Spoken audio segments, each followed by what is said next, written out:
Les envoyés climatiques de la Chine et des États-Unis ont discuté ici même des actions et des mesures concernant le méthane et d'autres gaz à effet de serre autres que le CO2. Ils ont ainsi montré que les deux plus grandes économies du monde agissaient, inspiraient leurs partenaires et renforçaient la coopération internationale pour atténuer les émissions.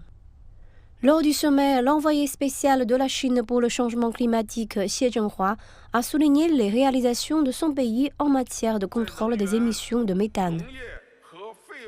Nous prendrons des mesures spécifiques et efficaces dans les domaines de l'énergie, de l'agriculture et de la gestion des déchets afin de contrôler les émissions de méthane, de garantir la sécurité énergétique et d'améliorer les conditions de vie de la population.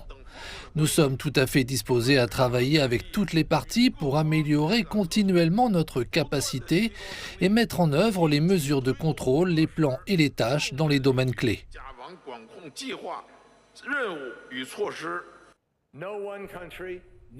Aucun pays, aucune entreprise, où que ce soit dans le monde, ne résoudra ce problème seul. Il faudra l'essence même du multilatéralisme et de la coopération mondiale pour y parvenir.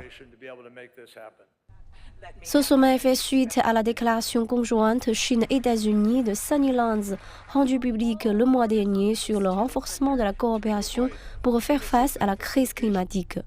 Selon cette déclaration, les deux pays lanceront immédiatement des groupes de travail technique sur les politiques, l'échange de solutions techniques et le renforcement des capacités sur les émissions de méthane et d'autres gaz à effet de serre autres que le CO2.